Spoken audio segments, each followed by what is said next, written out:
नमस्कार, आप देख रहे हैं एक्सपोज टुडे न्यूज। आपके साथ मैं हूं वैशाली। आइए रुक करते हैं आज की खबरों की ओर। पन्ना जिले के गुन्नौर विधानसभा में सभा को संबोधित करने पहुंचे आज समाजवादी पार्टी के राष्ट्रीय अध्यक्ष अखिलेश यादव ने जनसभा को संबोधित किया और जनता को संबोधित करते हुए सपा प्रत्याशी अमिताभ बागरी के सपोर्ट में मतदान करने को लेकर अपील की। साथ ही उन्होंने खुले मंच से गठबंधन को लेकर कहा कि कांग्रेस ने उनके साथ धोखा किया है। पहले एकजुट होने की बात कही और उसके बाद धोखा दिया गया। उन्होंने कहा कि धोखा देने के बाद जब कांग्रेस के मुख्यमंत्री के प्रत्याशी से मिला तब मैं समझ गया कि वृद्ध है, भूल जाते हैं। आगे अखिलेश यादव ने कहा कि पीडीए यानी पिछड़ा दलित आदिवासी की एकता को देखकर भारतीय जनता पार्टी एवं कांग्रेस से घबरा रही है।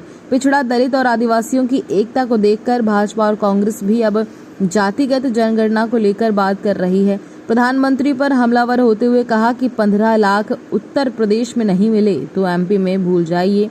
ना तो युवाओं को रोजगार मिला, सिर्फ मध्य प्रदेश में भ्रष्टाचार हुआ। उन्होंने कहा कि समाजवादी पार्टी की महिला प्रत्याशी अमिताभ बागरी को हमने टिकट देकर महिलाओं को मिले हुए आरक्षण को सिद्ध किया है, जबकि भाजपा और कांग्रेस ने महिला प्रत्याशी को टिकट नहीं दी। आप महिला प्रत्याशी अमिताभ बागरी को समाजवादी पार्टी से जिताए, जो गुन्नौर विधानसभा के विकास में किसी प्रकार की कोर कसर नहीं छोड़ेगी। वहीं समाजवादी पार्टी प्रत्याशी अमिताभ बागरी ने कहा कि जिले में संचालित जेके सीमेंट फैक्ट्री में 75% नौकरियां देने वाला वादा किया गया था, मगर क्षेत्रीय 75 युवाओं तक को नौकरियां नहीं दी गई। उन्होंने कहा कि भाजपा के बड़े बड़े नेताओं के इशारों पर दलालों द्वारा भर्ती की गई। सबसे बड़ा मुद्दा है पलायन का। यहाँ पे बहुत सारे पढ़े लिखे युवा हैं, लेकिन वो नौकरी करने बाहर जाते हैं, यहाँ उनको रोजगार नहीं मिलता।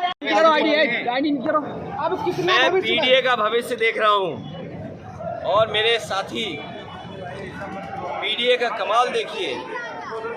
अब तो बीजेपी की भी भाषा बदल गई। बीजेपी भी कह रही है कि हम जाति जनगणना कराने के तैयार हैं। कांग्रेस पहले ही पलटा मार गई है। चमत्कार देखिए, जिस पार्टी ने कभी जाति जनगणना रोकी हो वो लोग कह रहे हैं कि हम जाति जनगणना कराएंगे।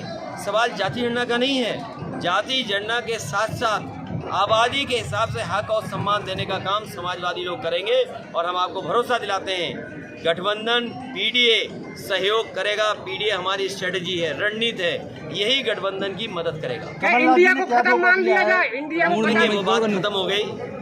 वो बुजुर्ग हैं, उम्र ज़्यादा है, हम उनकी इज्जत करते हैं। उनको याद नहीं रहा होगा कि हम उनके मित्र पार्टी हैं। ये गलती उनकी नहीं है, हो सकता है उम्र की गलती हो। लोकसभा चुनाव अलग लड़ेंगे ये मैं नहीं कहता हूँ, लेकिन मुझे साथ नहीं लिया। हम तो उनके साथी दल थे, लेकिन अच्छा किया उन्होंने हमें छोड़ दिया। अगर बाद में छोड़ते तो हम कहेंगे नहीं बसते। लोकसभा चुनाव आएगा तो लोकसभा तय करेंगे क्या करना है। गुन्नौर विधानसभा में महिला प्रत्याशी को आपने चुना है, अब क्या चाहेंगे? ये बीजेपी और कांग्रेस को सोचना चाहिए। जो नई लोकसभा में महिला नारी वंदन आरक्षण महिला बिल पास किया और उन्होंने कहीं महिलाओं को 33 के अनुपात में नहीं लड़ाया। कम से कम समाजवादी तो इन्हें लड़ा रहे हैं, इसलिए चाहे बीजेपी और कांग्रेस और सब लोग इनकी मदद करें। लोकसभा में इंडिया गठबंधन साथ लड़ेगा अलग। अभी लोकसभा चुनाव आने दो, पीडीए की ताकत देखोगे। सब गठबंधन पीडीए से करेंगे। कुछ तो बता दीजिए। कुछ नहीं, मैंने आपसे कहा पीडीए की ताकत देखिए, उसके आसपास सब आ गए हैं, चाहे वो कांग्रेस हो चाहे बीजेपी हो। असली गठबंधन पीडीए से ही शुरू होगा। राहुल गांधी का नाम नहीं लिया है आपने कहीं भी। अब उनका नाम तो मैं नहीं लेता हूँ, ऐसे तो मैंने प्रधानमंत्री का भी नाम नहीं लिया। आप सोचिए, प्रधानमंत्री कह रहे 13 करोड़ लोग गरीबी रेखा से बाहर आ गए हैं, तो इसका मतलब मध्य प्रदेश के 7 करोड़ आ गए होंगे बाहर। क्या उनकी बात का यकीन करोगे आप? मध्य प्रदेश में समाजवादी पार्टी का कितना प्रभाव हो गया, कितनी सीटें? समाजवादी पार्टी समय समय पे जीती है और एक समय था बड़ी संख्या में जीती।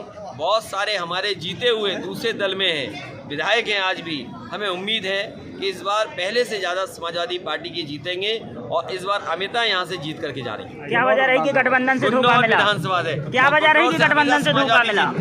क्या वजह रही कि गठबंधन से धोखा मिला? अब वो तुम बाद में आकलन करना। इस खबर में फिलहाल इतना ही। आगे के तमाम अपडेट्स जानने के लिए जुड़े रहें एक्सपोज टुडे न्यूज के साथ। नमस्कार।